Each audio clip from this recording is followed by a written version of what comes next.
മമ്മൂട്ടിയുടെ ഒരു മാസ്റ്റർ പീസാണ് ഈ പടം. ഇന്നത്തെ പടങ്ങൾ ഇനി ഇറങ്ങൂലല്ലോ എന്നുള്ളൊരു സങ്കടം തീർച്ചയായും. നല്ല പടം, നല്ല.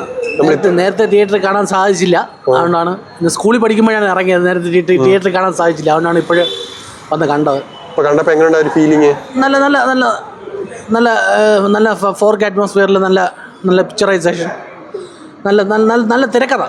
ക്ലൈമാക്സ് കണ്ടപ്പോൾ കരച്ചിൽ വന്നു. ക്ലൈമാക്സ് അങ്ങനെയാണ് ക്ലൈമാക്സ്.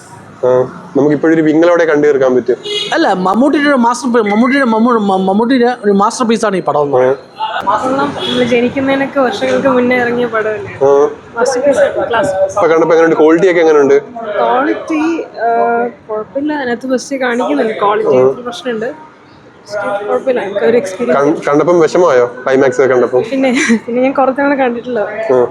ഒരുപാട് സന്തോഷമുണ്ട്. കാരണം ഈ 4K റീമാസ്റ്റർ ചെയ്ത് വന്നതിൽ ഈ പടം കാണാൻ സാധിച്ചതിൽ ഒത്തിരി സന്തോഷം. ഇപ്പം സത്യം പറഞ്ഞാൽ ഇതിലെ പല ആൾക്കാരും ജീവിച്ചിരിപ്പില്ല. ഉദരോട്ടം പപ്പു ആണെങ്കിലും മുരളിച്ചേട്ടനാണെങ്കിലും ഇതിൻ്റെ ഡയറക്ടർ ഭരതൻ സാറാണെങ്കിലും ഒരുപാട് ആൾക്കാർ ഇപ്പോഴും ഇല്ല എന്നുള്ളത് സത്യം. എന്നാലും പടം വീണ്ടും കാണുമ്പോൾ അതിലെ പാട്ടുകൾ ആസ്വദിക്കുമ്പോഴാണെങ്കിലും അതിൻ്റെ പശ്ചാത്തല സംഗീതം ജോൺസൺ മാഷ് ആ പശ്ചാത്തല സംഗീതമൊക്കെ ശരിക്കും ഒരുപാട് ഹാർട്ട് ടച്ചിങ് ആയിട്ടുള്ളതാണ് ഈ സിനിമയിലെ പല സീൻസിലും. ഇപ്പം കണ്ടിറങ്ങിയപ്പോൾ നമുക്ക് മനസ്സിനുള്ളിൽ ഒരു വിങ്ങലുണ്ടോ? അത് തീർച്ചയായും അത് ഇത് നമ്മൾ പടം കണ്ടിറങ്ങുമ്പോൾ എന്നാലും നമുക്കൊരു സന്തോഷമാണ്. ഇങ്ങനെയാണെങ്കിലും അതിലൊരു സന്തോഷമുണ്ട്. ഇവരൊക്കെ മരിച്ചുപോയി എന്നുള്ളൊരു സത്യം നമുക്ക് ഇപ്പോഴും വിശ്വസിക്കാൻ പറ്റാത്ത. തീർച്ചയായും അവരെയൊക്കെ മിസ് ചെയ്യുന്ന ഒരുപാട്. കാരണം ഇങ്ങനത്തെ പടങ്ങൾ ഇനി ഇറങ്ങൂലല്ലോ എന്നുള്ളൊരു സങ്കടം. സംഗീതം നമ്മളെ ഇപ്പോഴും ചെവിയിൽ ഇങ്ങനെ. തീർച്ചയായും രവീന്ദ്ര മാസ്റ്റർ പാട്ടില്ല, രവീന്ദ്ര മാസ്റ്റർ ഇല്ല, ഇതിന്റെ സംഗീതം ചെയ്ത രവീന്ദ്ര മാസ്റ്ററാണ്.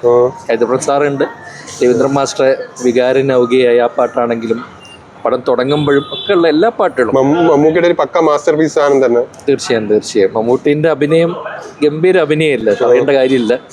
ഇപ്പം ഈ അവാർഡ് കിട്ടി നിൽക്കുന്ന ബ്രഹ്മയുഗത്തിന്റെ അവാർഡ് കിട്ടി നിൽക്കുന്ന നിറവിൽ തന്നെ ഈ പടം വന്ന് കാണാൻ സാധിച്ചതിൽ ഒരുപാട് സന്തോഷം. ഒരുപാട് എക്സ്പീരിയൻസ് ഒക്കെ ഉണ്ടായിരുന്നു. പഴയതല്ലേ അത്, പഴയ കണ്ട പോലെ തന്നെ ഇപ്പോഴും അതെ, പഴയ കണ്ടതല്ല അത്. അതൊക്കെ കുഴപ്പമില്ല. കണ്ടപ്പോ നമുക്കൊരു ക്ലൈമാക്സ് കണ്ടപ്പോ ഒരു വിങ്ങലുണ്ടായിരുന്നു. പഴയ പ്രാവശ്യം കണ്ട് അങ്ങനെ മമ്മൂട്ടിയും മറ്റുള്ള ഭരിച്ചു ആളുകളെ കാണാമെന്ന് അറിയത് തന്നെ.